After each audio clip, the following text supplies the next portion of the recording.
Welcome to Audible Interlude, a G.I. Joe podcast. I'm your host, Dave West, codename Phantom Troublemaker.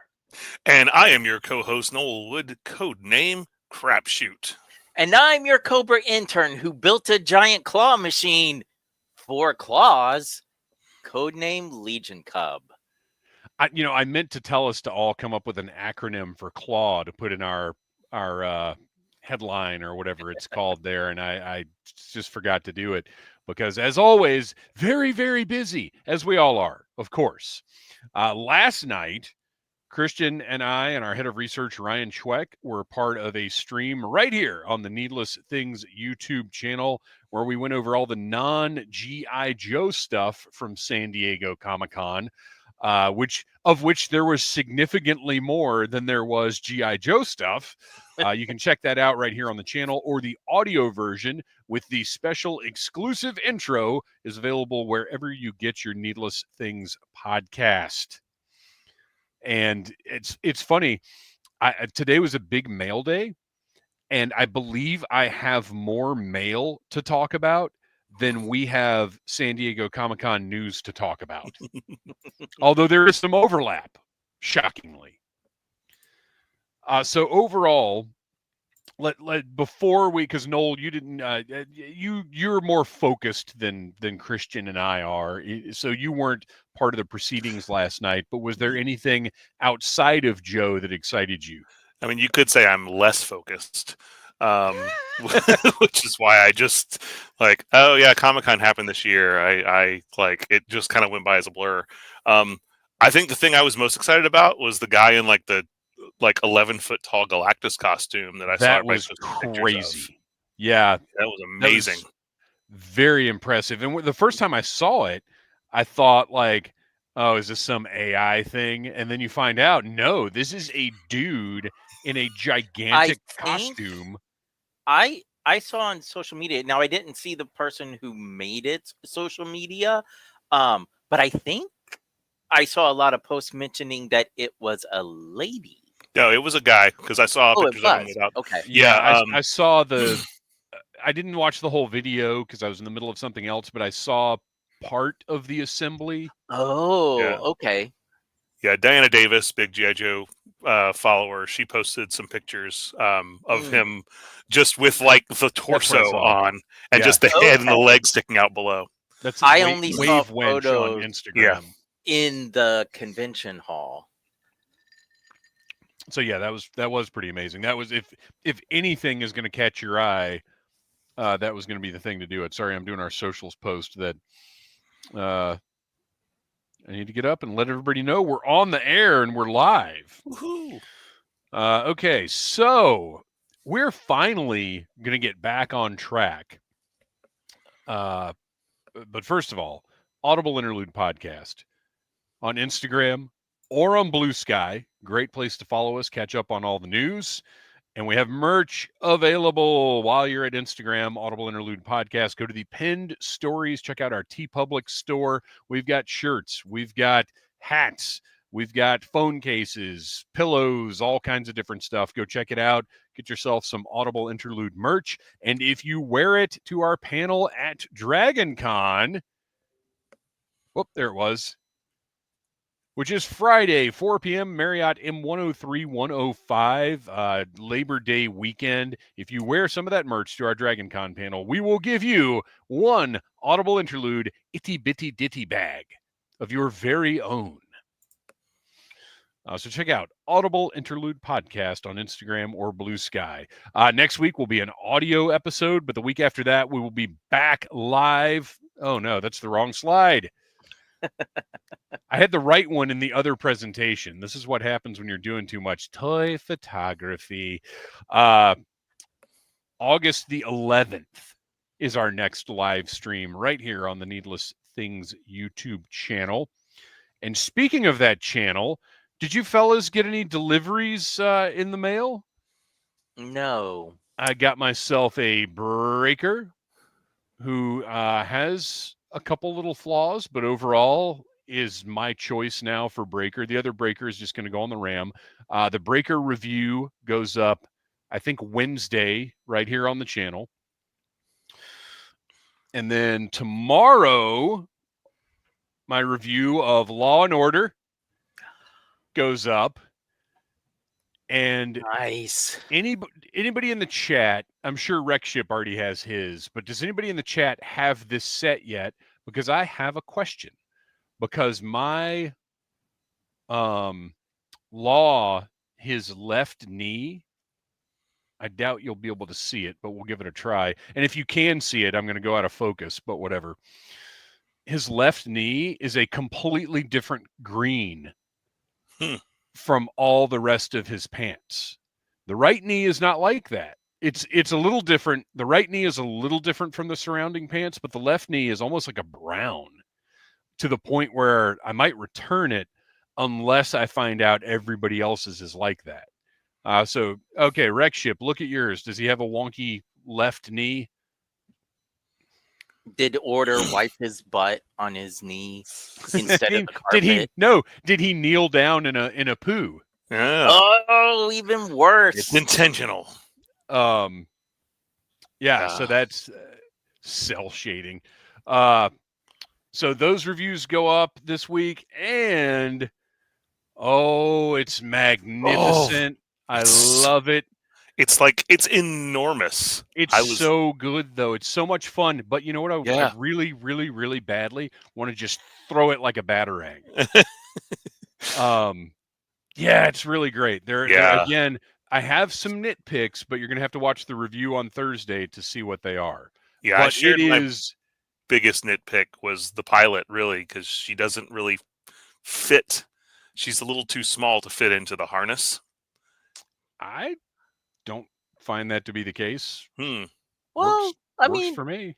She is on the very last notchable side. I agree that all of the Joe females to date are too small. But I mean, she fits fine to me, and I really like the design of the figure. I like the mask and the red helmet. I like the throwback to the old Fang pilot, or not the old Claw pilot. Reverend Scott with that looks so good. Put Storm Shadow in it. I agree. I got do have mine. An extra Storm Shadow. I don't have anyone in it yet.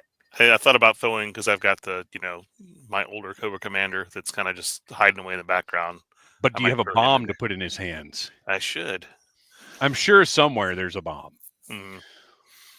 So yeah, those reviews going up this week on the Needless Things YouTube channel. Check that out. So we have an answer. Rexship says, my knees look roughly the same green. You should probably see a doctor. Yes. And or maybe he's been doing some yard work. Asked you to look at laws. But anyway. A case of the old knee green. But his did come with a big paint chip on the right knee pad right out of the box. That's no good. So yeah, I might. Mine came in from Amazon. I might do a little return on that because it is very noticeable. You'll see in the video. It's. There's no way around it. And I think that one drops tomorrow. All right. Well, this is a little obnoxious, but I had a big mail day.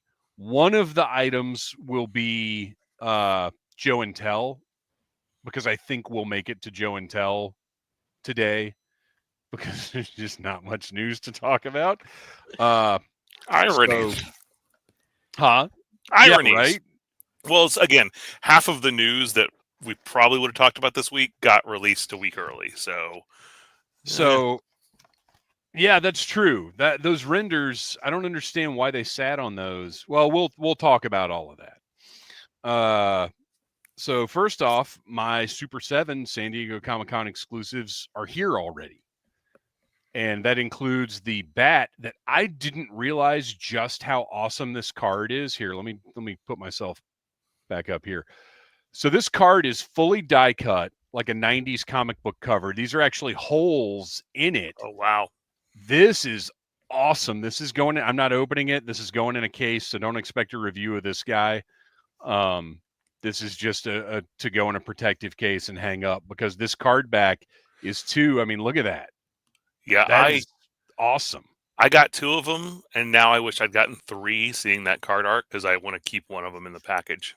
Yeah, I might order another one if they're still in stock somewhere, but that's just such a cool piece as it is. And of course, also got the Deke Color Serpentor, which is probably also just staying on the card because I've got the other Serpentor. And this one, it's just a cool, different looking thing.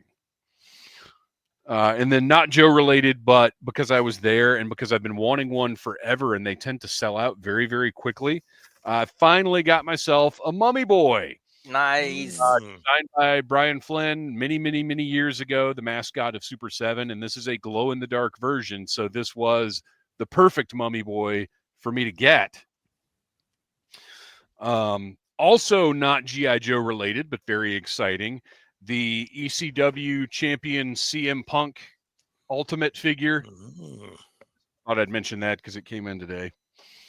And then finally, to end on a G.I. Joe note, I've got a retro card back Flint from BigBadToyStore.com. And you're keeping that card art, right? A retro, yeah. Retro cardback Televiper, which I'll tell you right now, unfortunately, the lettering on the alternate heads is just as faint as it appeared it was going to be. I don't know. Yeah. And retro cardback Cover Girl, who looks awesome. These reviews will go up next week on the Needless Things YouTube channel. Yeah, I had skipped that wave of retros, but I did wind up ordering a Cover Girl from Walmart to get free shipping when I placed an order for my crystal ball. Right. So she should be arriving at some point in time in the next. She 6 looks months. great. She is an upgrade over the original, in my opinion. So Nowhere Man Child chimed in with, I love the Serpentor for being closer to the comics look, particularly the Cobra Island Civil War issues. And it is, in addition to being, the Deke cartoon, it really does look like he looked in the comic. Mm-hmm. All right. So there's a bunch of stuff there.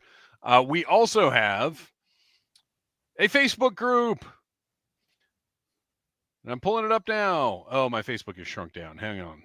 It's cold outside. Give me a break. Shrinkage! So if you are in the chat, I'm going to put a link in our chat right now where you can just immediately join the group. You have to answer some questions and agree to some rules and stuff. But you can click on that link if you are on your desktop and join the group. If you are listening to this later or are on your mobile device, send your email address to Audible Interlude Podcast on Instagram, and we will add you to the group. We're having fun over there. I need to, again, I said this last time, we could be doing a little bit more, but it is a good place for all the Audible Army to hang out, talk, look at news and things like that. All right. Put this page back where it was. Mention Dragon Con. Mention the next live stream. Follow up. Okay. Obviously, one of the big topics that we've got to talk about is the Snowcat, which is blown through 7,400 to land at 7,405. Which actually means it's moved more today than it has, because I looked earlier today and it was like 73. It was 73.54 this morning. 54, yeah. So it's 50 today. That's better than it has been doing most days lately. Not setting the world on fire. We did not get the Comic-Con boost that I was fairly certain. Like, I didn't think it was necessarily going to hit any tiers or anything, but I thought Comic-Con, I thought there would be more focus on it than there was. And I really did think it would get a boost there, and it did not. So just something I want to bring up. This is on, I'm a big fan of His Tank.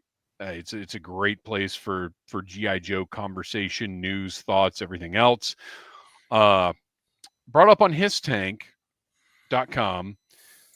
that Hasbro has traditionally been really bad at updating throughout their crowdfunding campaigns. If you've done other things like Kickstarter or whatever, you know that the creators in general have like monthly updates where they talk about the progress or lack thereof or whatever, but at least there is some semblance of like, hey, here's what's going on with the thing that you paid for.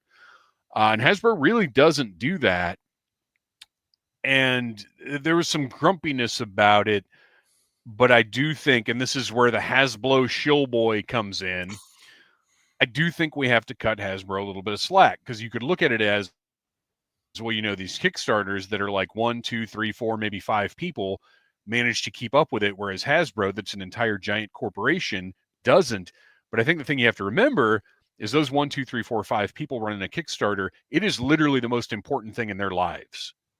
It is critical that they keep up with that. There is nothing like every spare minute they have in the day is talking to factories, looking at updates, figuring out where the project is. Like, it is all they're doing outside of their day job or whatever else. Whereas Hasbro, the people responsible for their socials or for tracking things like this probably also have 20 other things that to Hasbro corporate are more important than updating the public on the progress of this thing that people have already paid for. And what I'm saying is it's Hasbro's fault for laying people off over and over and over and shrinking their staffs to the point where they cannot keep up with these things.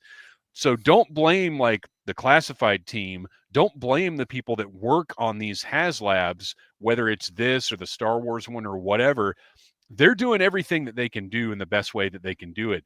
Blame Hasbro, that is just like every other company in America that is overworking and underpaying every single employee they have. So don't get bent out of shape at the Joe team. Get bent out of shape at the corporate structure that every American company has adhered to. Maybe if they had spent more time focused on the Snowcat instead of stealing loyal subjects' thunder at the Hasbro breakfast. Oh my gosh. Just to bring it full circle back just to get on out of yesterday's here dream. with that nonsense of massive corporation Hasbro that generates so much more attention than little company loyal subjects saying, hey, take a look at this company. This is, while I understand where you're coming from with that, it is just silly. I know. There's something wrong with me. It's Well, not at least like, we can.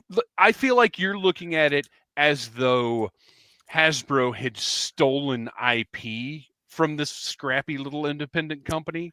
Like, that's how I feel. Like, I feel your level of upset would be appropriate if that were the case, but it is not.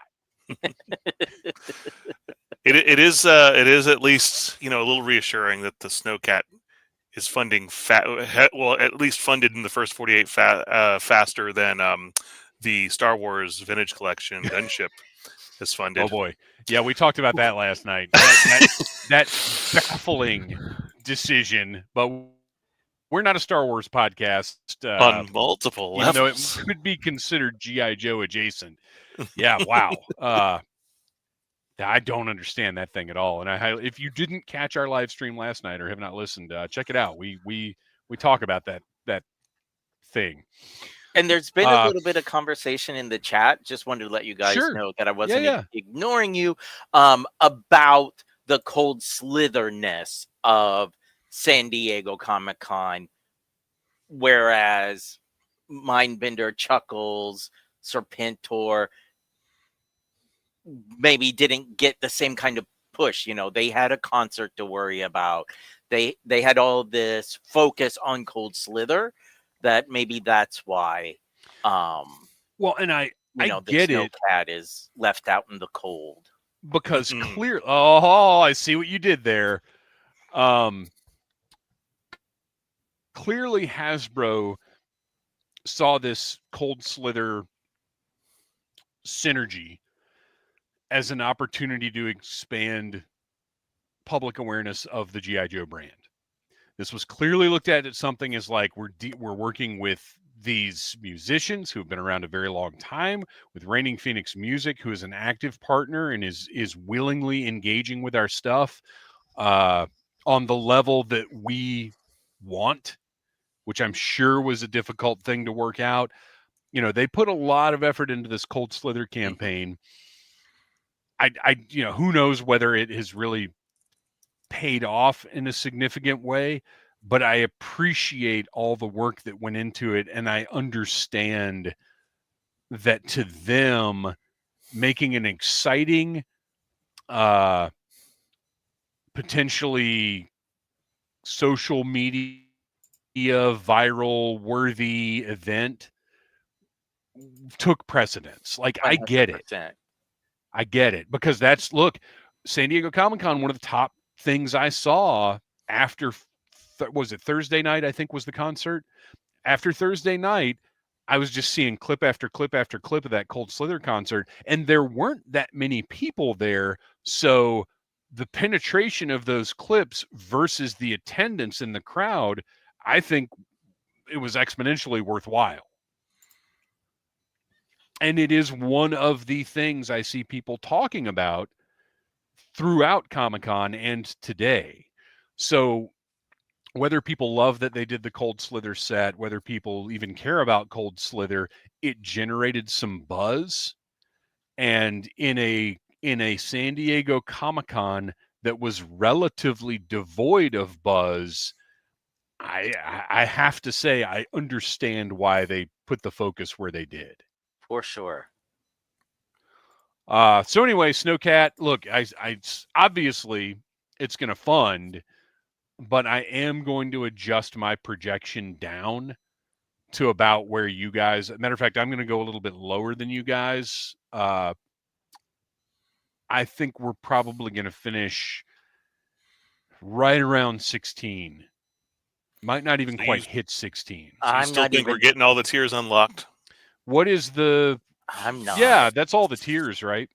Yeah. So 14 because I was saying I thought we were going to finish just shy of 20. I don't think that's reasonable anymore, but I do think we're going to hit right around 16. What is is 12? 14 is the Flint. Yep. So yeah, I think.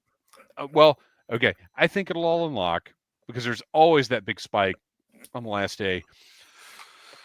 And I really hope it all unlocks because, as we discussed, if it doesn't, it's an incomplete set the way that they've designed it. Yeah. Yeah, getting Lady J and not Flint is kind of all right.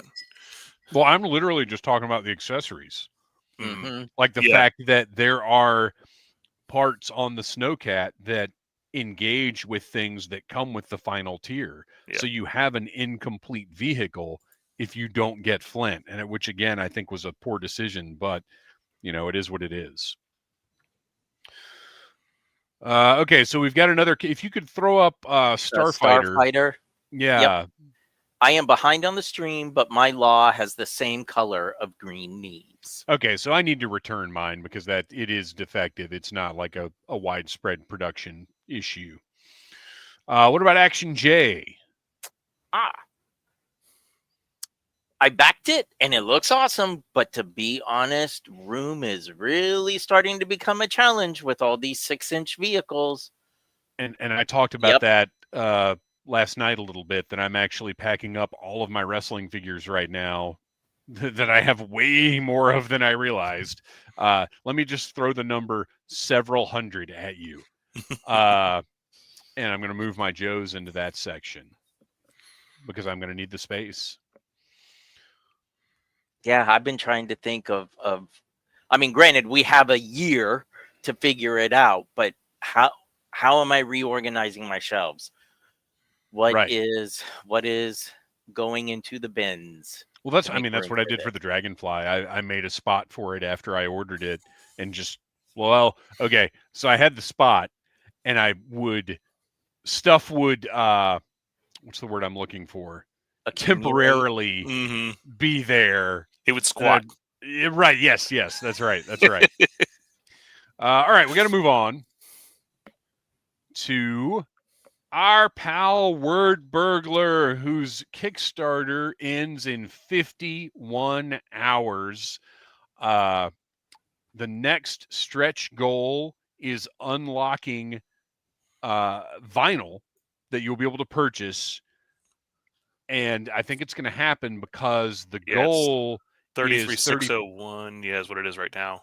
Yeah, the goal's 35,000 Canadian, and it's 33,601 right now. So it's in 50 hours, he will absolutely make that. But go back this word burglar rhymes with comics. You know how to use Google. Kickstarter word burglar will bring it up.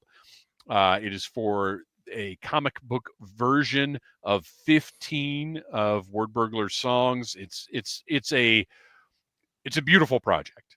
It's very impressive. He's taken years to put this together exactly how he wants it. I mean, if you've listened to our interviews with him over time, or if you know anything about his music, he is very intense about doing things the way that he wants them done. We actually had an off-air conversation about exactly that at one point. This is going to be a very special project. So get on board. It's already funded. So just get on board, back it at whatever level you want, but just get in on this because it's awesome. And he's blown past all the other stretch goals and will absolutely hit the one to unlock the vinyl. All right, let's see. Hey, Beachhead and Quick Kick. I got mines. I missed them on Pulse initially, but did get it on Walmart, which is horribly unreliable. And then Rexship shot me a link. Well, no, he did not shoot me a link. He did a screenshot. Rexship, what are you doing with the screenshots? Put a link in the chat. You're too young to be a boomer. Send him. Yeah, right. What are you, my dad? Well, no, my dad couldn't even take a screenshot. But anyway, let me know that it was back up on Pulse. So I went and got one on Pulse as well. So I have pre-order roulette engaged. Very excited. I really love this set. Every time I see it, I kind of get excited over it all over again. And again, it's because I feel like Classified has just done so much better job with Night Force than the original line did. It's once you put them all together on the shelf, it looks really cool. I really love these little sub teams. But Noel, as you well know, my obsession with matchy in teams, whether it's tag teams or whatever, so that just triggers something in me that's very satisfying. So very excited about this one. And I think, do you guys have any other kind of like follow-up or anything else non-Joe San Diego Comic-Con you wanted to bring up? No, but I do have a follow-up Skybound. When we're in our, because I didn't see it in your notes. I'm glad you brought this up. I meant to put it in the notes. I'm actually relatively annoyed because they spoiled something that has not happened in the comic yet. And I don't even want to talk about it because if anybody happens to have not seen the press release, then you don't know.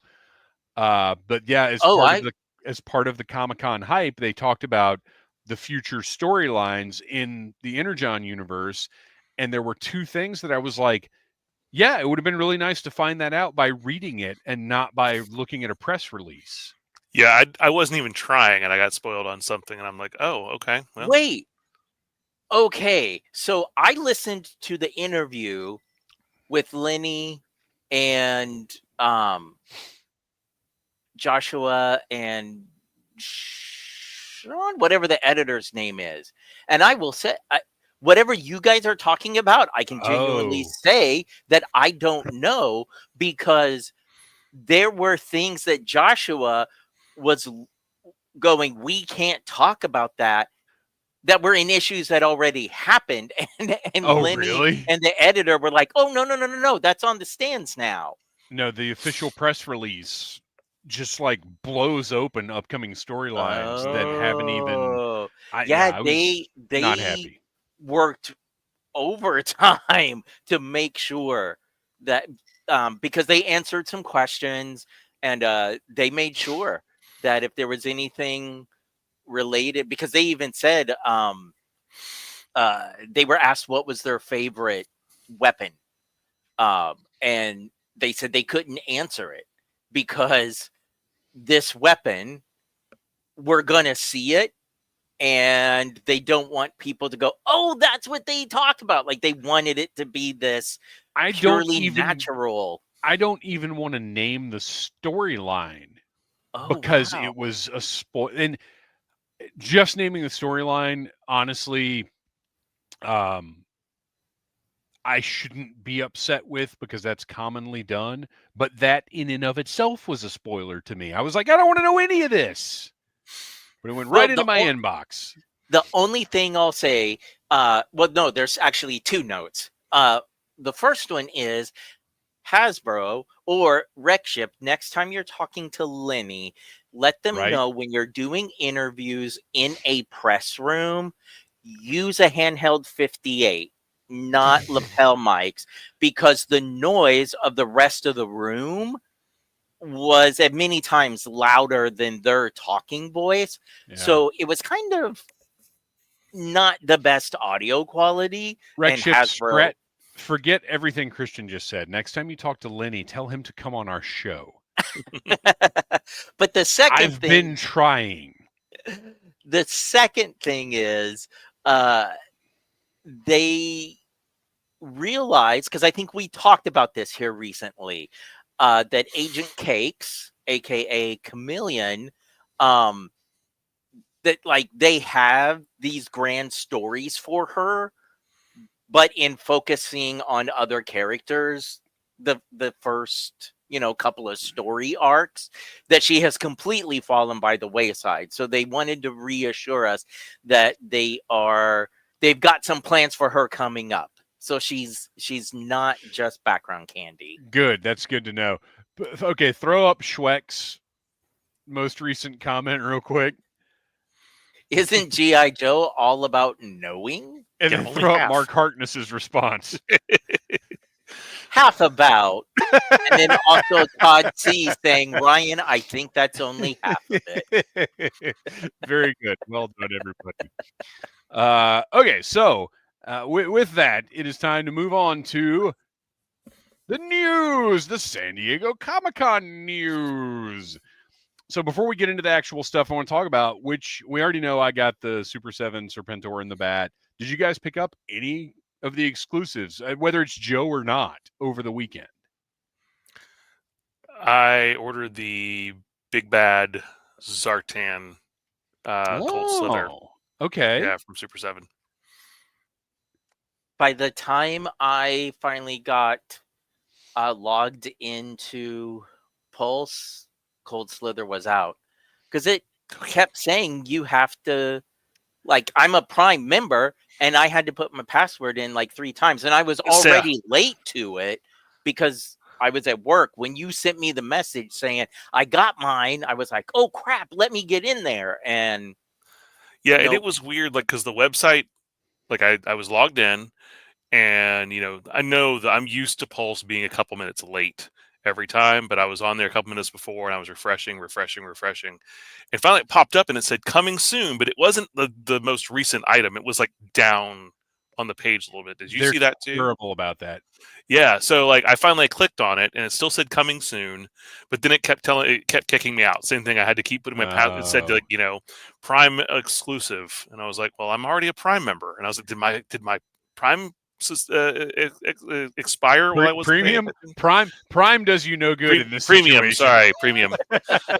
It's not on Amazon. What is going on? My premium membership, yes. And no, it just the website just was not able to handle the load. So I pulled up because fortunately they did have, because usually the listing isn't even there until like 5-6 minutes after the time of the on sale. Here they had the listing was there. It just said coming soon. So I had the listing page pulled up. I hit refresh at, what was it, noon? Mm-hmm. I hit refresh at noon, put it in my cart, hit the PayPal instant checkout, which, by the way, everybody, use that PayPal instant checkout, click that button. Do not mess with Hasbro's whatever they've got going on. Mm-hmm. And I was done. No time, no problem. And I was hoping it might get here today because they shipped it Friday, but FedEx doesn't even have it yet. So I'm now anxiously waiting August 1st.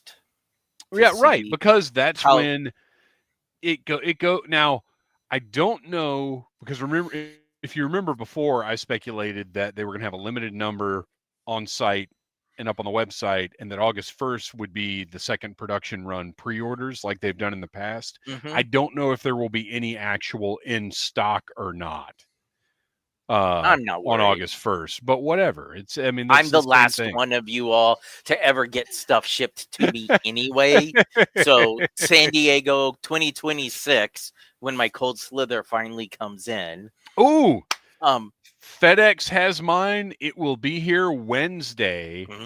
So what I might do is delay the claw to next week and review Cold Slither when I get home Wednesday night to go up Thursday, because you know I got to get on that thing fast. but speaking of San Diego Comic-Con stuff being available, did you guys see that they were selling Strikers? Yeah. On site, which it's on Pulse, it's still December 1st. Yeah. But yeah, they had Strikers just for sale at San Diego Comic-Con. It's wild. And yeah, I saw a few reviews of it now that a couple people had them in hand, and now I'm like, all right, you know, it's I was wary before, and now I'm even more wary. Oh, you're more wary. Yeah, it's yeah, I wasn't impressed with what I was seeing in the reviews, and I did like I pre-ordered one just for like FOMO, but sure. I may wind up canceling it because interesting. Again, I got, you know, more vehicles coming, presumably. Yeah, it's a big piece just to be hanging out that I'm not crazy about. Real quick, I got to mention something that I meant to. Oh, what do we got? Rexship was saying Hasbro was apparently letting people buy up to 5 at a time at the booth. So check eBay if you're not. Yeah, seriously. Yeah, I'm sure it's going for $500 on eBay right now. Okay, so we're going to look at this real quick. I meant to bring this up in the follow-up, but I didn't have it in my actual notes. I just pulled the page up. I'd like to remind everybody, the Robo Skull, which is one of the greatest toys of all time and has been reviewed here on the Needless Things YouTube channel, is currently, you can still buy this. We haven't talked about it because it came out quite some time ago. You can go buy a Robo Skull right now for $250 from Skeletron, and it's incredible. So if you've got if you're sick of pre-orders, if you're like, I don't want to wait a year for a thing, I want something now, you can have one of the greatest toy vehicles ever made. Go to Skeletron.com and buy a Robo Skull. It's they're just sitting there for retail price. $250 for this is a bargain. I'm actually surprised that the Cold Slither set, people must know this thing is going to come out again, because I'm seeing it sell for less than $200 on eBay. Shipped. Yeah, I mean, the people that aren't completely insane or just looking for that outrage badge understand that, yeah, they're going to be available. You know, the people that aren't trying to convince people to cancel their Snowcats because they couldn't get a Cold Slither set. Not that anybody's doing that. All right. So, San Diego Comic-Con, G.I. Joe news. Again, really not a ton, but we're 40 minutes into the show, so we'll spend a little bit of time on it here. First of all, one of the stars of the show, Pythona, is going to be the fall convention exclusive. We'll be at New York Comic-Con. We'll be at some other convention that they mentioned. Is not, apparently, though, the PulseCon exclusive, which is interesting. So yeah, I love it. It makes me mad because I skipped Nemesis Immortal because I said I don't need to add Cobra Law to my collection. Well, that was silly. Yeah, because now I'm going to have to go back and get him because I'm going to have a full Cobra Law. Dude, look at that portrait. That fanged portrait with the open mouth is unbelievable. As much as I love Pythona's just sort of neutral face, this is total Lair of the White Worm. Yeah, that's a great description. Right? I mean, minus the accessory. Yeah. but I mean, this figure is just incredible. I don't know I don't know that they could have done. Look at the textures on that cape. All the bottom portion, the way they've got the is that filigree? Is that the right word for what's going on down there? I don't know. Just amazing. Absolutely incredible. All the accessories that she comes with, like everything from the movie that she uses. The tape dispenser, the four-headed throwing star eel, the clam, the gem that answers all the questions. Like they've really outdone themselves with this one. Yep. It looks like interchangeable top knots, which I only just now noticed. It looks like her hair. A python or pom-pom. We got Spirit. Yes, we do. We got Spirit and Freedom too. Yeah, I mean, this is awesome. What a great set. And I mean, I would imagine they made a lot of these. I'm sorry. Wreck Ship 85, she's even got the Cobra Law CPAP creature. So went too far. Must have.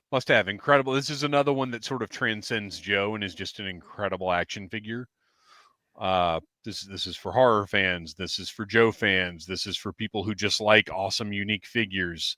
This is going to be a big seller. And I would imagine they've made plenty of them. Also got to chime in with Brian Hoffman. She comes with a Dune popcorn bucket.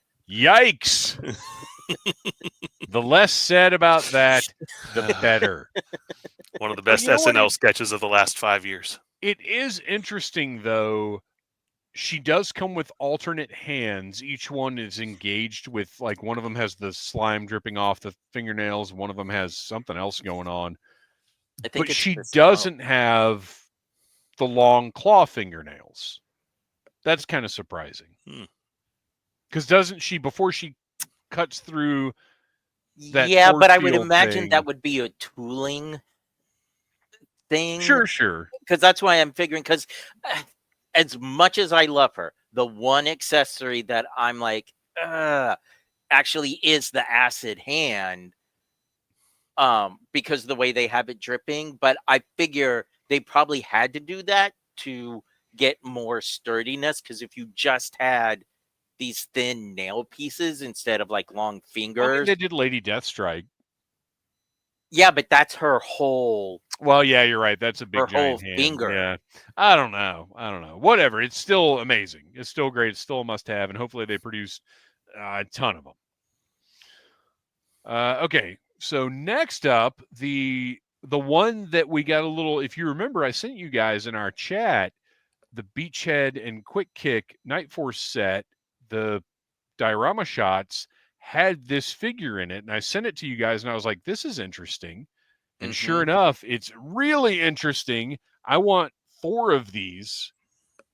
It's a Walmart exclusive, which is horrible, but this is the Ghost Viper that Wreck Ship's close personal friend Lenny said does not glow in the dark. Otherwise, you'd want 8 of them. Right.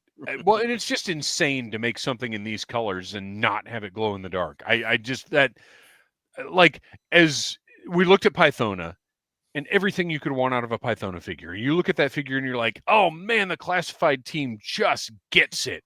Or even the Snowcat, to go back to the Snowcat. I absolutely love what they did with the Snowcat. There's so many things about that makes me say, wow, they just get it. And then they do something like this that does not glow in the dark, and I'm like, they don't get it.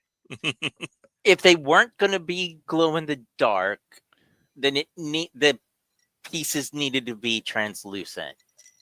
They are. They're translucent. I don't know. The photos that are on his tank. No, look at the joints on this wolf. Those are that's translucent green. It's not. When I look at the photos on his tank, it doesn't look as translucent as I would think it should. Well, I don't think they should be like Crystar translucent. To me, they look like they're going to be Monster Force Forgotten King translucent. Yeah, they're going to be hold them up to a light, and they'll kind of have a glow to them. Yeah, I think it is the appropriate amount of translucent. It's just not the appropriate amount of glow in the dark.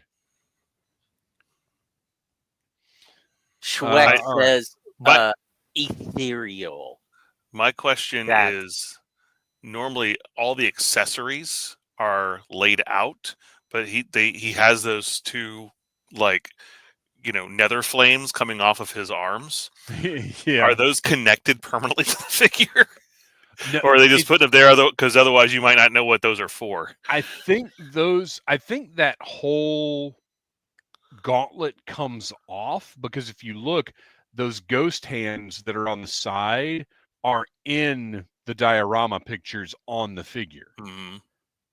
So the pictures in the Hasbro booth, it looks like just the hands come off because the flames on the ghost arms are angled to wrap kind of around the gauntlet. But those little smoky pieces are still sticking out? It looks like it. Oh, okay. That's weird. I don't know how I feel about that. But anyway, this is a must-have. This is a must-have 4X for me. Yeah, this is awesome.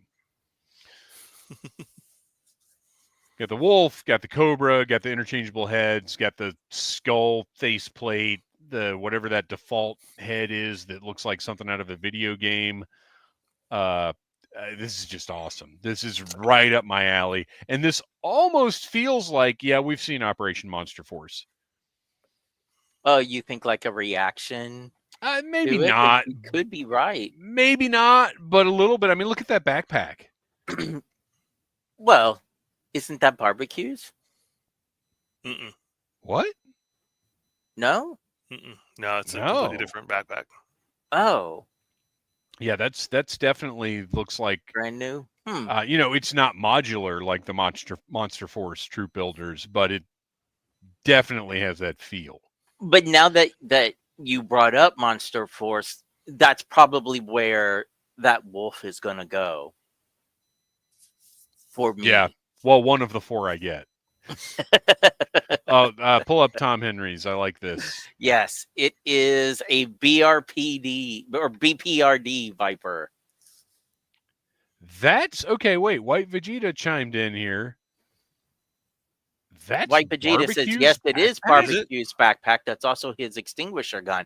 I knew it was the extinguisher gun, and I thought the backpack looked familiar.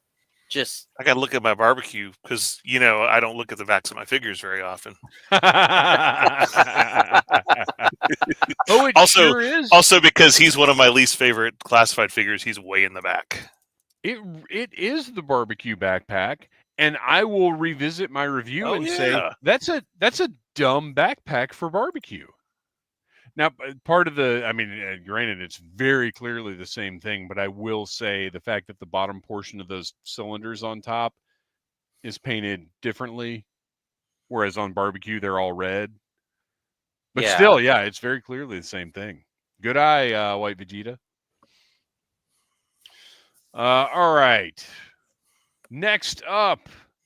Oh, and this, we don't have a date for this to go up, but it is, as I said, unfortunately, a Walmart exclusive. Hopefully, they'll have quantities available. Oh, the image we're looking at right now, the first time I looked at it, I didn't realize that thing on the bottom was a hose. I thought there was some kind of weird loading bar. Oh, I honestly thought it was just graphics. Yes, I just thought it was a line break. Because I thought the whole time it's really interesting that he has Barbecue's gun, extinguisher gun, and what I thought was his backpack, but not the hose. But I mean, he's not a firefighter. He's not a Ghostbuster. So okay, it makes sense. Speaking of Ghostbusters, that was the other, if anybody in the chat has any information on this. So I did order the glow-in-the-dark Ecto-1, obviously. There's no mention of when the glow-in-the-dark, the Ecto-Glow Ghostbusters figures that were available on site There's no mention of when those go on sale. Hopefully it's August 1st. And I cannot imagine they're not. Those have to have been produced in plentiful quantities because everybody who wants that Ecto-1 wants those figures. And as soon as people find out they cannot get those figures, they're going to cancel those Ecto-1 pre-orders. So they have to be available in some form somewhere. So anyway, if anybody has any information about those Ecto Glow Ghostbusters, hit me up. Let me know.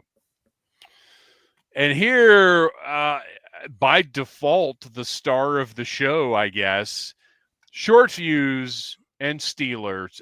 It is surprising and honestly a little sad to see Steeler in this set.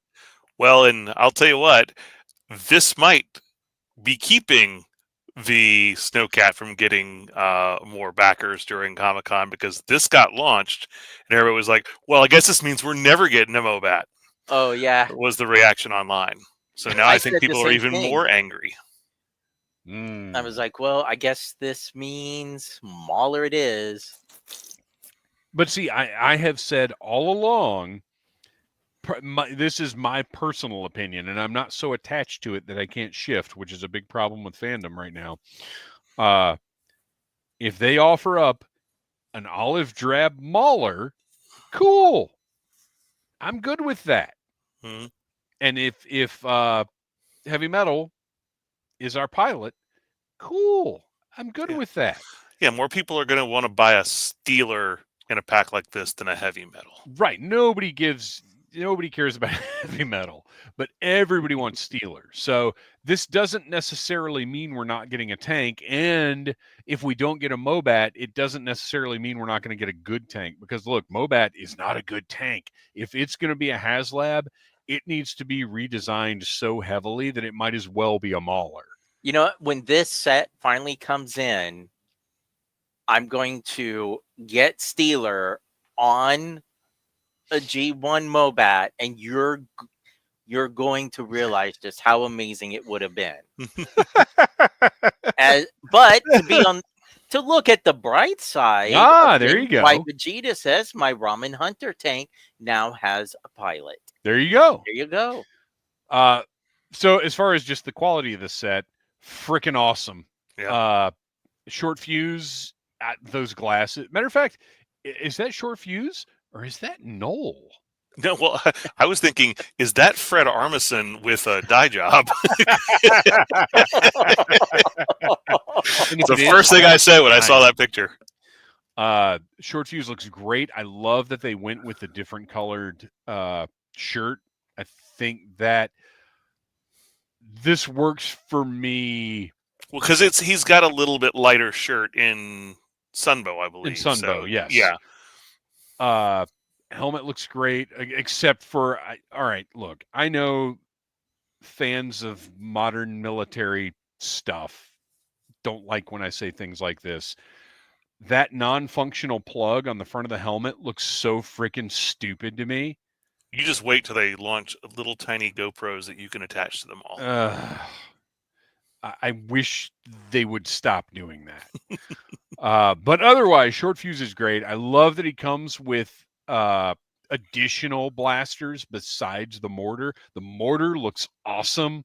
Mm-hmm. The fact that he's got the backpack, the frame to store it is awesome. Mm-hmm. I just, when I pictured a classified Short Fuse, I really just couldn't really think of how they could make him interesting.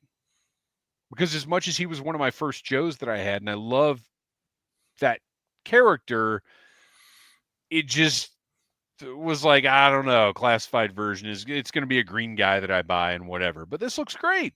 Well, the only problem though is he only comes with one mortar, so once he fires that one off, he's done. I figured that at least though a couple of extras that that you could peg onto that.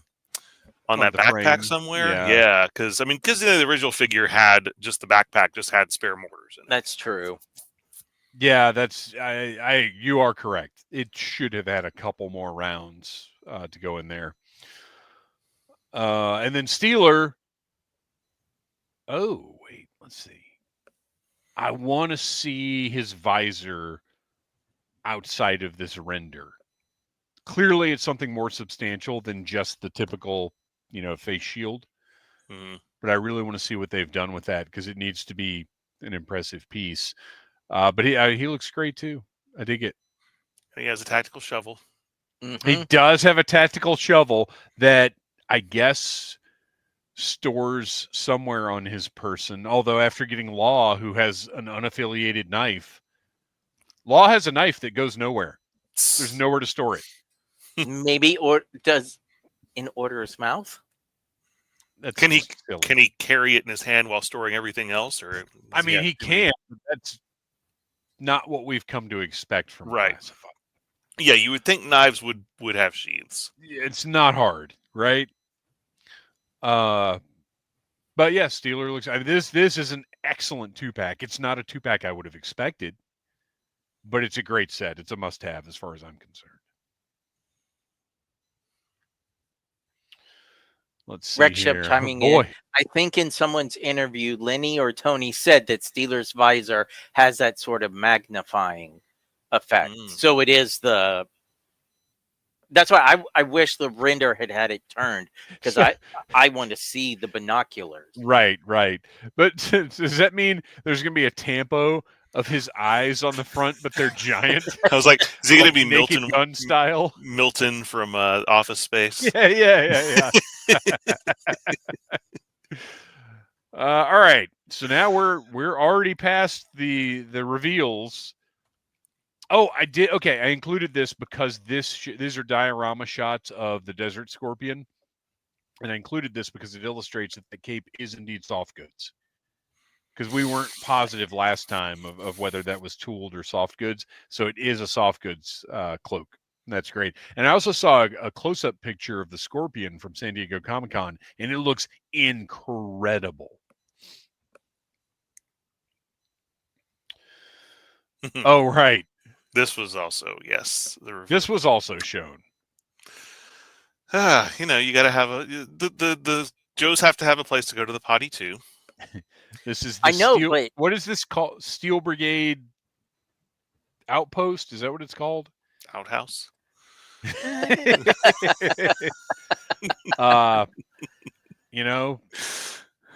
just don't have anything to say about this. I honestly don't. It is what it is. It looks, I mean, it just looks like we have all these parts laying around. Let's just throw them together. And if it matches, great. If it doesn't, then oh well. And look, if you're enthusiastic about this, awesome. Like I don't let my blah, don't let me yuck your yum. This just does absolutely nothing for me. This to me looks like, well, it's fine. It's fine. We'll move on. I'm trying to figure out if those ladders, did those ladders come with the Cobra bunker too? I think so, yeah. Okay. Well, it comes with at least one ladder. All right, moving along. Name reveals! Finally, Lifeline. And we've said it before, I can't wait to see Classified Lifeline because I feel like they're going to put so much detail into his kit, into his backpack. Like, I think this could potentially be a deluxe figure. That's what I thought. Mm-hmm. Because if he comes with a stretcher as well, I mean, Doc was not a deluxe and he came with a stretcher, but he didn't have the loadout that Lifeline comes with automatically. I think they not could even really just the vintage Lifeline, but the loadout of the 25th anniversary, or I think we were on 30 by the time he came out, but it was a lot. Yeah, I'm excited about this one. I think there's a lot of potential for the team to get really creative, with what he comes with, and just with what we're looking at in the picture here. And they also did mention with these name reveals that this is just art that they threw up to represent the character, that this is not necessarily indicative of what the figure is going to look like. Next up, Night Viper. I think one of the top requested Cobra Troopers. Very exciting. The original figure is awesome. Definitely a standout Cobra Trooper. And again, another one that the classified team, I feel, can really sink their teeth into. Very excited about this one. Hit and Run, another hugely requested figure. This is one of the figures that was so good that I think we've talked about this before. Well, I know we've talked about this before on the show. An 88 figure, one of the 2 88 figures that I bought because it looked so good. The other one obviously being Storm Shadow version 2. This is another one that the classified version can just be so much because there was already so much to the vintage figure. There's a lot to be done here. Yeah, and I'm wondering what they do with all the climbing gear and all that as well. Yeah. And I hope that... Okay, I'm looking at this right now. Is his harness... Does that look similar to what came with Glenda? Yeah, it does. Yeah. And I don't think anybody called it out, but that's basically the harness that came with Glenda. So he's a skinny fellow. Well, but that harness, because it's not her harness. No, it goes know. with the dragonfly, so like it expands. I don't know that I love the idea of that being on Hit and Run, but I think that's a possibility. You know how I don't like all the little fidgety pieces being all loose. All right. Big Lob. About time. Getting more Sunbow in our classified. Well, this one to me is a little different because this is something where they're going to do a classified version of Big Lob. So I'm good with that. Now, I want one from Super 7. Yeah. And I hope this has not delayed Super 7 putting one out. Well, and I hope that Super 7 does one that is really tall. That's my hope for them because they'll use a different buck. Oh, they will. They will. Because, I mean, there was an O-ring Big Lob eventually released, but it was nothing exciting. Was that an O-ring or was that... I thought it was Fan Club. Yeah, I thought that was... They did the Fan Club one, but I think they did an O-ring one too. Huh. Anyway. But we need an official one. And I'll be curious to see what they do with him in classified. Maybe that'll be the theme of next year's San Diego Comic-Con. It'll be a Big Lob. You know what? Yeah. As much as I hate sports, I wouldn't be mad if next year's San Diego Comic-Con theme was sports and it was like Big Lob, Hardball, Fridge, Captain Gridiron. Like, I wouldn't be mad at that. Or find a time of year to make that the theme. That would actually be really fun. So Noel, he was a Collectors Club figure in 2010. Looks like you are correct. Yep. Oh, put up Toy Reclaimers comment about that. And that O-ring is $800. Oh yeah. It was like a immediate sellout. I just realized our brand color is off, and I'm furious about it. Ooh, that's no good. There we go. Hey, that's better. Oh, StreamYard. One of these days. That's what happens when you do live streams 2 nights in a row. All right. And the Soul cold weather reveal. You know, we've been talking about, San Diego Comic-Con's going to get here, and they're going to have all kinds of cold weather stuff to go with the Snowcat to help blow up those Snowcat sales. And sure enough, it's Iceberg, and that's it. And they didn't even spell his name right. No, they did not. They spelled it with a U, didn't they?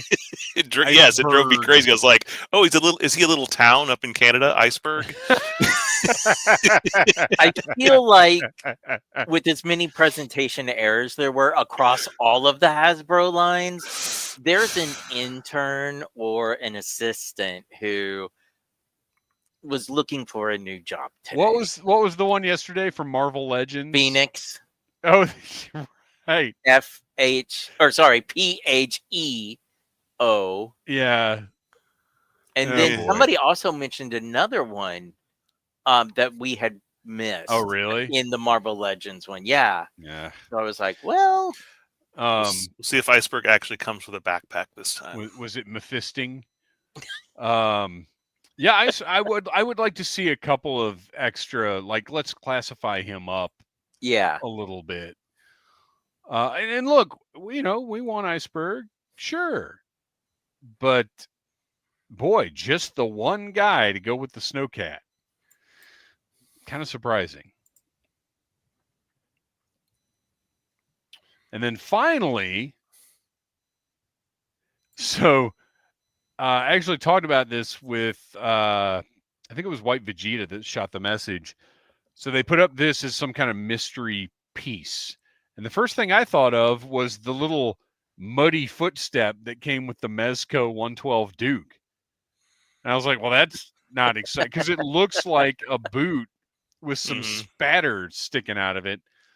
I don't really have a guess as to what's going on here. What do you guys think? Oh, I was totally thinking Royal Guard. Oh, yeah, I was thinking something Cobra Law, either a Globulus or Royal Guard. Part of the Royal Guard is that? It's classified up. Look at all of the look at how they did Nemesis Enforcer.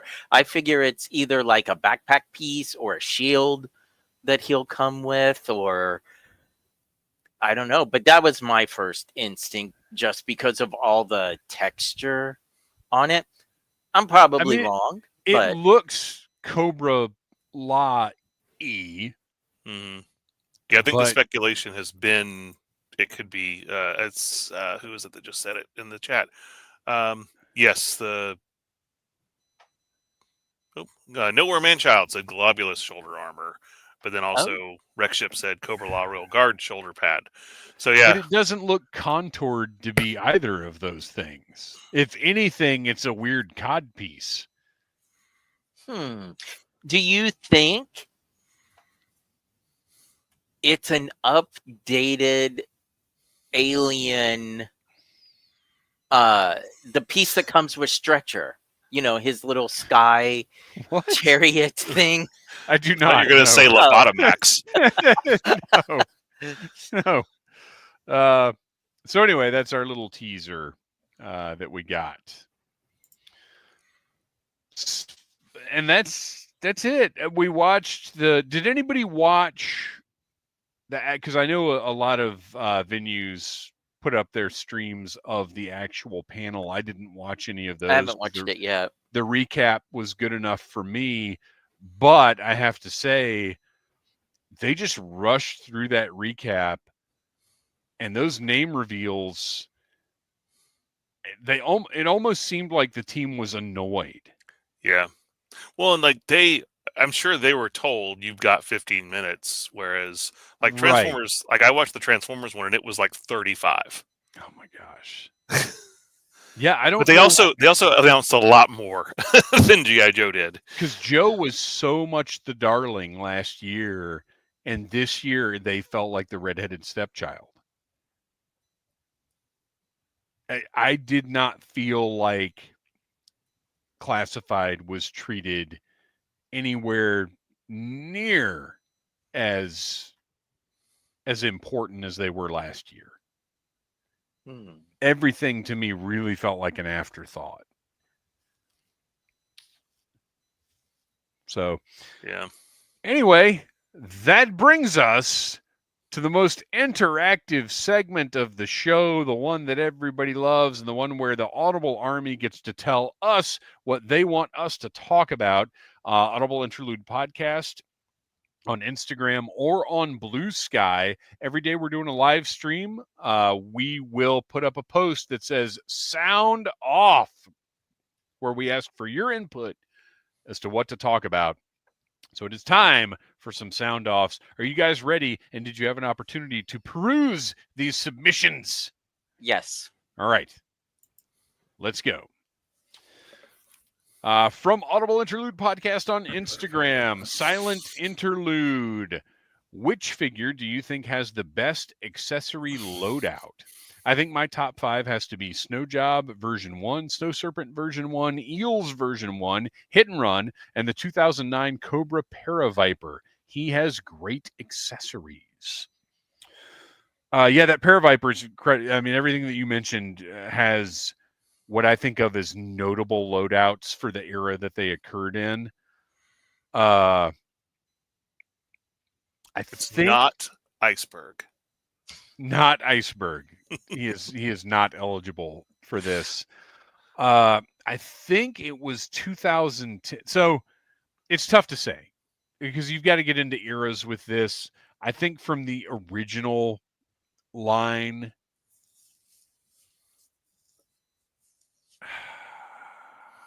I don't know. It's a tough call. Snow Job was great when he came out. Out of what you've mentioned, well, you know what? No, best loadout. The ones that got me the most excited, Storm Shadow version 2.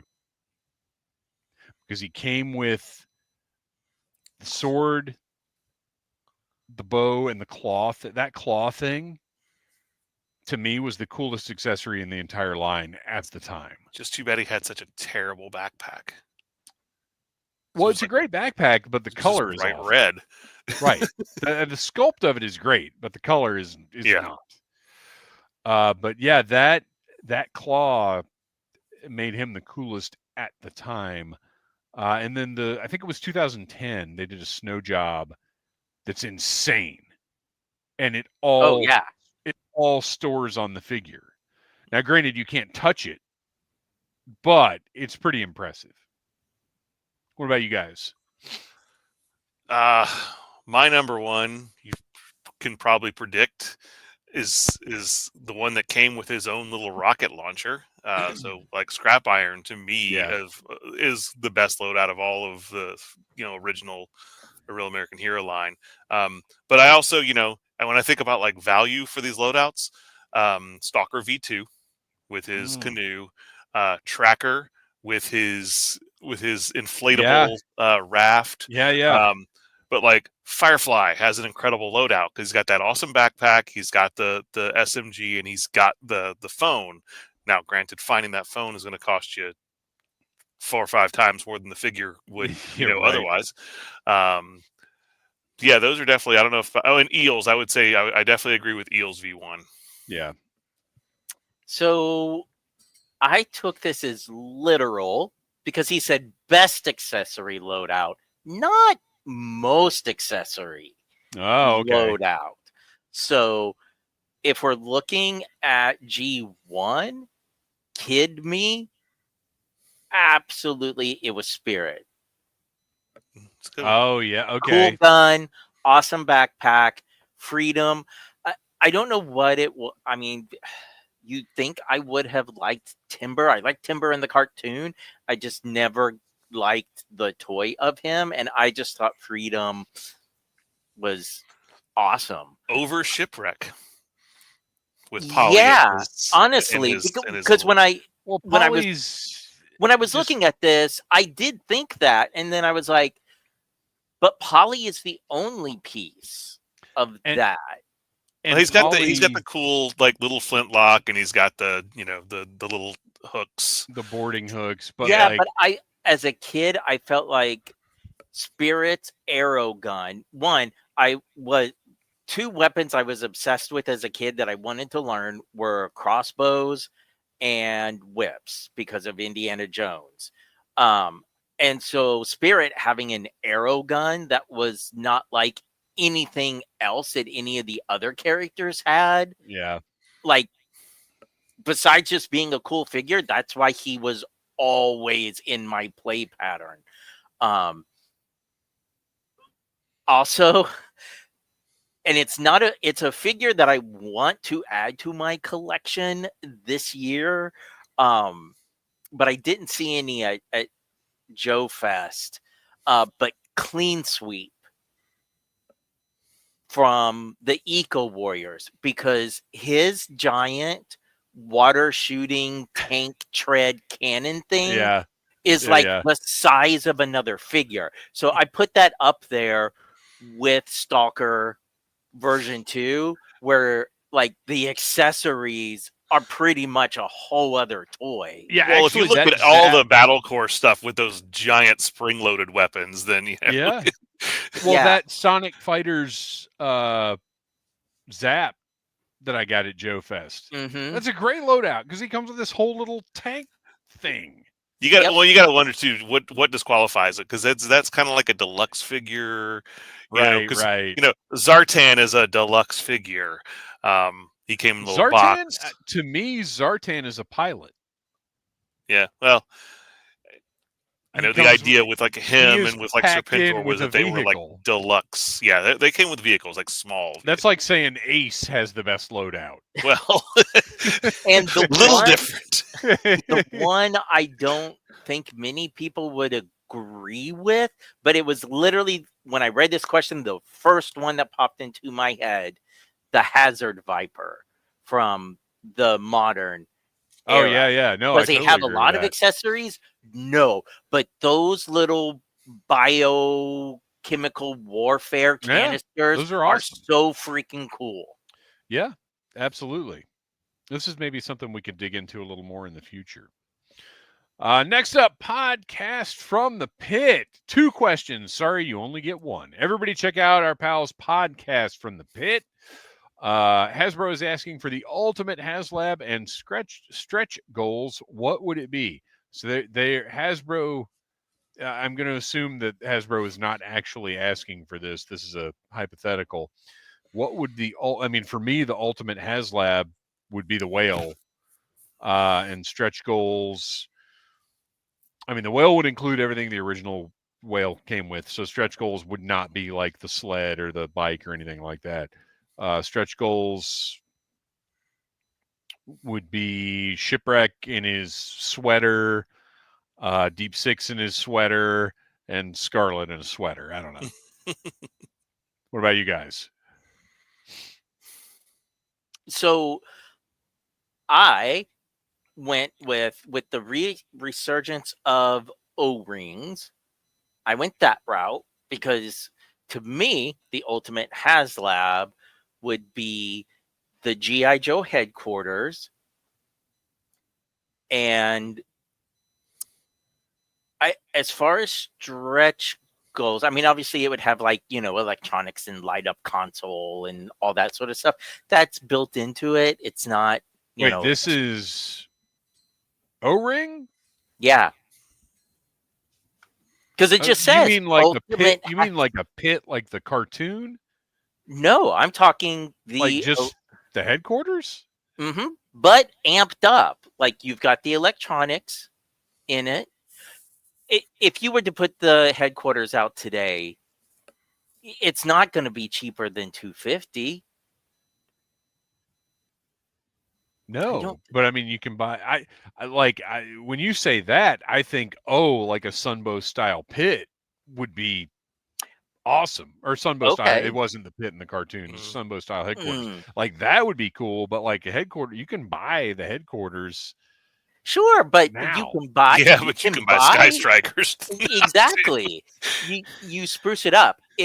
One of the unlocks definitely would be a Sonic Fighters style. I was thinking, remember the box sets of the anniversary figures that came with like the G.I. Joe and then the Cobra symbol, and you push it and it plays the theme song. Yeah. So I was thinking you could do that G.I. Joe thing again, but then each letter has a different sound from the headquarters. So you could have like the Yo Joe, a laser. What about have the headquarters? Which, by the way, PSA: if you have those from those sets, the G.I. Joe and the Cobra, take the batteries out. What if the headquarters has lights and sounds, and then that plays like different theme songs or something? That I would be down for that too. You got to get tough. Ah, yes. Got to get tough. All right, And Noel. and if we were looking, since it's O-ring, I guess maybe some of the other stretch goals would be some of the figures that we have talked about in Missing in Action. So Yeah, whatever Noel's communication. For the prison, give us the Dr. Venom figure. Oh, yeah, I give like us that. A Billy, whatever. Well, it's got to come with. I think the base figure is what I can't ever remember the name. Oh, and give us Shooter, not Breaker, but Sparks. Oh, Sparks. I Yeah, think Sparks is the base figure that comes with it. Yeah, but I mean, I think you do more than one base figure for an O-ring. Yeah, and especially for a playset like that. Yeah. This one I thought about a few things. There's been a couple that I've mentioned here before. Like I think an O-ring size Bunker Hill rolling mask into G.I. Joe, Boulder Hill would be a really cool playset. Oh yeah. Make that a little bit bigger, and I mean that's a HasLab size right there. I'd say if I'm gonna that's just Hasbro taking the credit for the mask license, and I don't approve of that at all. No, because Loyal Subjects is doing original sized. Yes. So if this is O-ring size, then this is Hasbro going, "Hey, look, we can make something in this line too. We don't have to rely on the help of others." But Loyal Subjects would probably do it better. I'd say for a classified though, I think the Moray would probably work. Ultimate HasLab. Well, yeah. I mean that's So going back to Ultimate, this would be what I would want if I could have Dream HasLab. Dream HasLab, which is within a reasonable pricing goal, would be an O-ring tactical battle platform, but at a much larger and more detailed scale. So we're talking 3 feet by 3 feet square. Oof. That's impressive. I would love to see it. I can't imagine how much it would be. I would think that would be comparable to a whale pricing wise. But I mean, and you go a little bit. I mean, I'm thinking through 2.5 by 2.5. You could. I'm just imagining what size that would be, because the original is about 16 or 18 inches squared. I don't know if it's even that. Yeah, but I would be curious to see it classified, just what it would look like. Well, no, not classified. This would be O-ring style. Oh. Classified, you'd have to keep it at that. I think just one, size up what we already have. 3 foot O-ring tactical platform? Oh, yeah. That's, Whoa. Just, it needs more things going on. So, yeah, that to me, that was the only G.I. Joe playset I had as a kid. So that was my Joe base. So, I definitely have some memories attached to it. As far as what comes with it, we're probably not going to get a whale. So maybe you do throw a cutter in for that one. Maybe you throw a keel haul in as well, because you're not getting a flag at any point in time. Actually, real quick, I'll take mine back. My Ultimate is not a classified whale. It's just an O-ring whale. I would prefer that. All right, sorry, go ahead. Yeah, do the whale, or do the Night Force whale. No, just regular. No, Sky Patrol whale. Let's go. There you go. Tiger Force whale. I'm in. Yeah. All right. Well, anyways, I want to stretch goals. Maybe you throw in a devilfish. Maybe you throw in a couple of other little legacy vehicles and a few other figures. I haven't really thought that far ahead. So I want to throw some of the chats in there. So White Vegeta also says HasLab classified headquarters with electronics, Sparks, Gaucho, and Jammer. Blitz, for me personally, classified Sky Striker, modernized Ace, Shipwreck and Peacoat, Ketchup and Mustard deck crew, and ground support equipment. I'll settle for Moray. Reverend Scott Stripling wants a moccasin. I think we all do. Most people prefer 2, but the best, I think this is the most realistic for everyone. Scale Model Joe says, my dream HasLab is a life-size shed to store my other HasLabs in. Yeah. Yeah, right.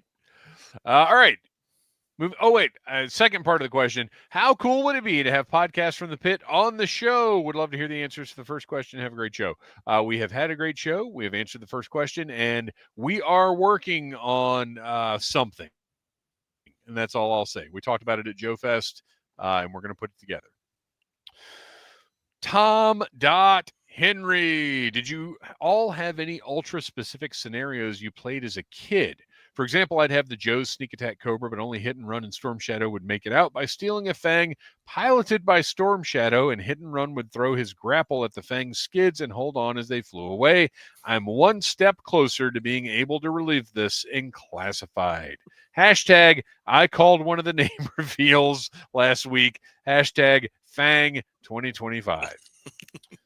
Do you guys remember any specific storylines from your childhood play? Yes. Go ahead. Would you care to share them? Yeah, well, I didn't, wanted to keep some order going on. One that I remember very distinctly, and like a lot of the little bits and pieces of it, was when I got my Crystal Ball figure, and how I introduced Crystal Ball into the ranks of Cobra. Serpentor had hired him and found out about his ability to like hypnotize people. So he was going around and hypnotizing all these Joes, and he could only fit like about, I think it was like 10 per disc. So I had to basically had to store these discs like in a storage cabinet somewhere, and they had their personalities, I guess, on them. And I was actually writing down as I was playing the storyline about who was stored on each disc as they were hypnotized and suddenly working for Cobra. Well, of course, Crystal Ball got a little bit of a big head on him, and he realized I can also hypnotize the Cobras too. So he started taking over on both sides so he could be the ruler of all of G.I. Joe and Cobra. Wow. Probably kind of inspired by the Transformers Return of Optimus Prime, where they had the hate plague, and everybody was suddenly under the control of the hate plague. And there was the one chosen character who was the one that managed to end this hate plague. And I'm even trying to remember which character it was, but there was one Joe character that was knocked out and was kind of outside of the battle, and they didn't realize that he had never been hypnotized. And he was the one that had to break into Cobra's headquarters and work with a couple of unhypnotized Cobras to find where Crystal Ball was storing all these discs and smash them so that everybody could get their personalities back. Okay. Nice. Yeah. That's a lot of detail. I don't remember a lot of my scenarios. The only one that came to mind was, do you guys remember the legs pantyhose used to come in those plastic eggs that you could sort of play with those, they were hard plastic for what they were. So, and this is years before Deke was a thing, obviously. I remember Dr. Mindbender and Cobra Commander working together because they both hated Serpentor. Mindbender felt unappreciated for creating Serpentor, and Cobra Commander obviously hated him. And Dr. Mindbender convinced Serpentor that he had created this command module that was going to help him control Cobra troops. I don't remember what the deal was. But anyway, so they convinced Serpentor to get in one of these legs pantyhose containers, but instead it transformed Serpentor into his little golden snake. Because it was always interesting to me that snake was gold. So yeah, they transformed Serpentor into that golden snake, and he was stuck in that pantyhose container maybe forever. I don't think I ever reversed that. And Cobra Commander regained control of Cobra. So as a kid, where our house was, I think I was incredibly lucky. So we had a sand pit at the bottom of the hill. Also, we lived next door to a church on a dead end street. So, right on the other side of our sand pit was a white gravel parking lot for the church. And on the other side of that was this big, they were going to build a Walmart at one point, and they had dug up all the ground, and then it didn't happen. So we had this giant, we called it the dirt pit, right? So most of my play stories involved Cobra having this teleport weapon so that in a battle with the Joes, they could shoot them, teleport them to these other environments where the Joes don't know where they are. Are they still on Earth? And they Right. have to figure out how to survive and get back to the rest of the team. I like it. It sounds like a Sunbow plot. Oh, God. All right, next up, White Vegeta. Do you think the tease is? My assumption. Okay, we already talked about this. What do you think the tease is? My assumption is Cobra Law related. First time I read this, I was like, "Are we getting a lawyer?" I did too. And I would not mind a Cobra lawyer. We've talked about before a Cobra influencer. Uh-huh. So a Cobra lawyer would totally make sense, but that's not the intent here. It's Cobra Law related, maybe Royal, but also reminds me of the Mud Splatter Mezco Duke. Right, exactly. I mean, that's what it looks like, is that bizarre little mud footprint that came with the Mezco 112 Collective Duke. Gary Mitchell, with us now having Crystal Ball and the Ghost Viper, do the Joes need their own spooky wookie specialist to deal with these kinds of things? Maybe those 4 guys in that firehouse in New York can be consultants, or is it something they make Spirit deal with? Kobu. Gary, you've confused me with several elements of this sound off. But I will say, yes, I would, rather than having to use Airtight as my supernatural investigator, I would love for the Joes to have an actual supernatural investigator. I think that would be cool. And make it like an X-File, like it's a skeptic. Like, it's not somebody who's like, yes, I fight ghosts. It's somebody who's like, no, I think this stuff is all BS, and goes into it with that mindset. Oh. And we'll call him Risk. And that'll be how we introduce him. No. Eject. See, I was thinking I want almost like the not Or the you could polar, go way the other way, and it could be like a John Constantine type.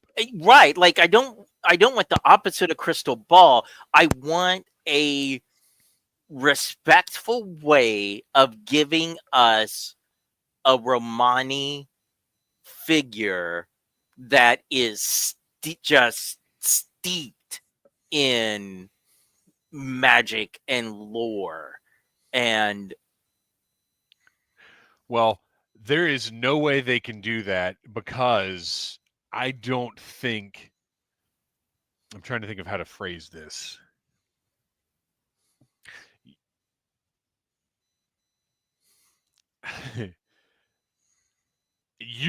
When you said Romani, yeah. nobody I know. else would use that. And I mean, it could just be a background trait for them, as opposed to like a design trait for them. I think I would want someone who does believe, but is not scientific about it. I wouldn't want a Ghostbuster or something like that. I would want someone that the rest of the Joe team is like, yeah, they're here and we have these kind of missions. We don't necessarily always believe that these missions are, it's holograms, it's light tricks. That's the stuff we're seeing. But he knows that this S is real. Well, thus far, though, it is not real because the crystal ball and the ghost vipers are using technology to create these illusions, which is why I went in from a skeptic point of view. You know what? Base it on Penn Jillette. Just bring Penn Jillette into the Joe team, and I'll be happy with that. And he comes with a Great Dane. yeah, I like that. That's good. Agent Norval. Yes. Yeah. I can see like Eagle Force doing Scooby-Doo themed It wouldn't figures. surprise me a bit to see something Scooby-Doo in Operation Monster Force, because again, remember, they are doing the cover of that one G.I. Joe issue as a figure. All right. Well, that is all of the sound offs we had. Do you guys have Joe and Tells? Yes. All right. Well, let me throw up the banner and we shall proceed. I'm going to go ahead and go first just because I've already got my box of stuff over here. So this went up for pre-order a few weeks ago, a couple months ago maybe, and I jumped on it because I'm a big vinyl collector and because this seemed like something really special that I knew I wanted to have. This is limited to 500, and it is the Gem 40th anniversary album that has the new recordings of the songs. And I'm going to open it up right here because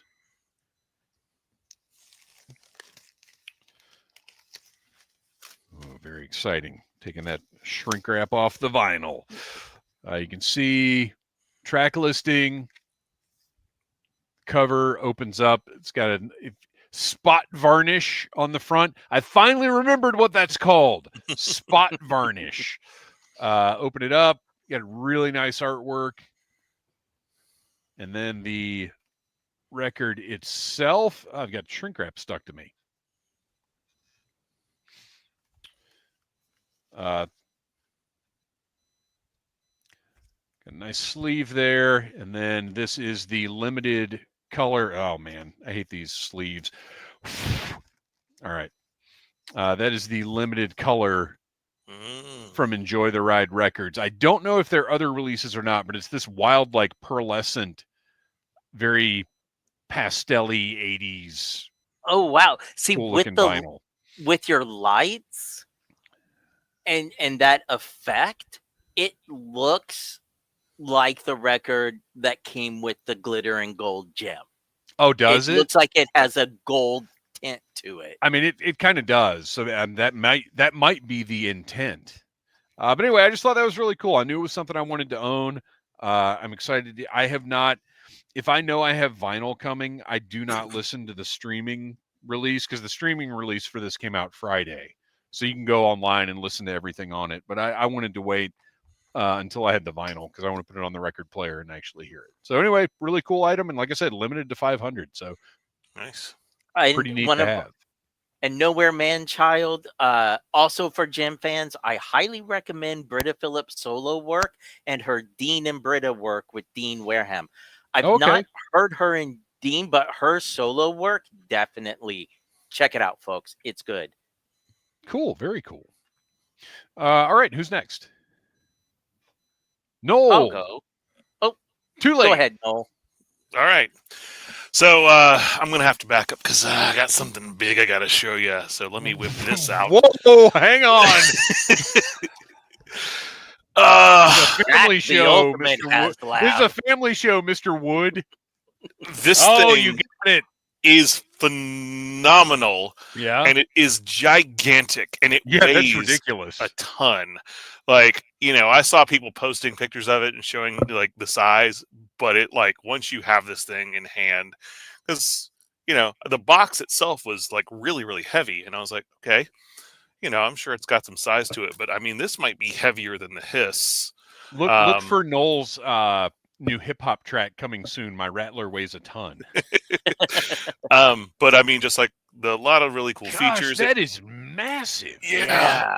This right here is one of the things I love. The wheel, that's nice. Landing gear all comes down at once. You have to fold. You can fold these back up, but The one problem I have with it, and this might Uh-oh. be unique to mine, Oh boy. is that the stand is garbage. Oh no, really? The plastic, yeah. There's a piece that there's little 4 holes in the bottom Okay. down here. I don't know if you can see them, but like there's it pegs into that, and then it sits on top of like 2 clear plastic pieces. But it just will not stay clipped in, and so I can have it facing like down like this, but if I try to do it like this, it just tips right up. It just pops right out. So that's one thing. I was looking to see if I could find other people like talking about that and complaining about that, and see if it's just mine or if it's a thing that affects others.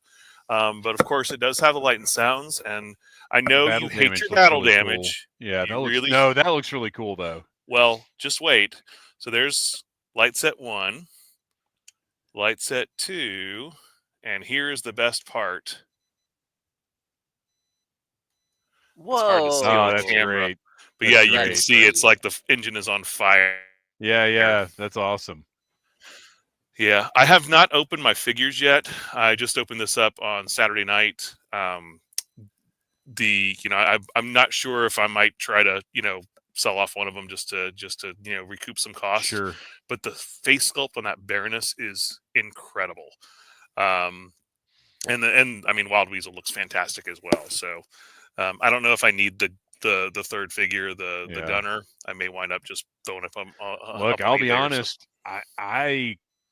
I would probably be comfortable selling Baroness and the gunner because we're going to get that Baroness in some other form. Yeah, and I thought about like the Baroness as well. Maybe selling her off as well because she's not that much different than the regular one. And especially if I'm putting her in the gunner position, I'm never going to see the figure. Yeah. So that'd be a nice little chunk of change, I bet.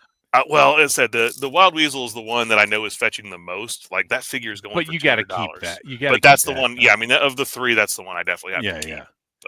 But no, like it took me months to open up my my Dragonfly. Yeah. This one, I was like, I need to see it. I really need to see it, and I'm really, really happy that I did. So now I just got to figure out where it's going to go. Right. That's the problem. Well, good. I'm glad you finally got it. Awesome. Dave, you need to at some point get a screenshot of when it was up at Noel's neck, like this giant Cobra weapon. Yeah. I mean, it looks like it is bigger. Like it probably is taller than me from my waist up. Yeah, that might be accurate. It was massive next to you. That's wow. Well, Kristian, you just keep on talking because you're up next. And so speaking of massive, probably our next HasLab, if we're going to be truthful, and one of my favorite purchases from Joe Fest. Hey, I finally got a bridge layer with toll booth. I've already put his with hard hat. You mean? Yeah, I know. Well, I did the same thing earlier in the chat where my brain was just zipping, and I referred to a Skyliner camper and not an Airstream. Like I immediately realized what I did and was like, Airstream, like focus, brain. I would like you to start a gimmick where you just refer to Joe's by their headwear. Like Big Ben would be fur hat. Possible. But yeah, very cool. It's a great vehicle, so can't wait to have it at classified scale. If you're collecting vintage, it's a must-have. If you're collecting classified, it's a. So, with that, that's all the show we got for you this week. Catch us again, as I said. Catch us at DragonCon live. Wear your Audible Interlude gear. Get yourself a free itty bitty ditty bag. Our next live stream is August the 11th, right here on the Needless Things channel. And also on the Needless Things channel, next 2 weeks, all G.I. Joe.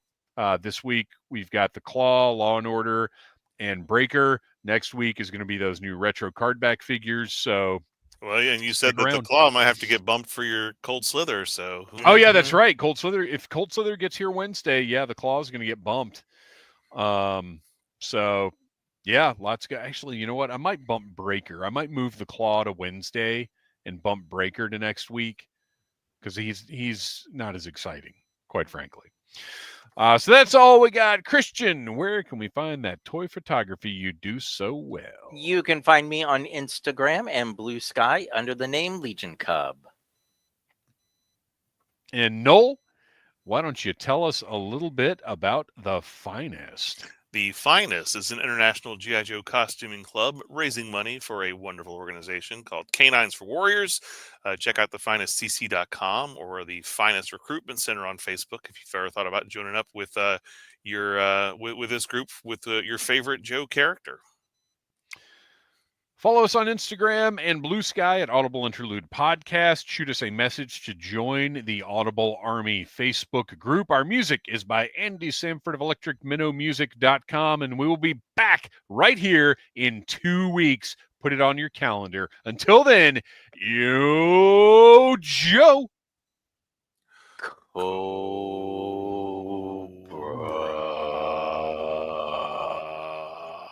Noel's Rattler weighs a ton.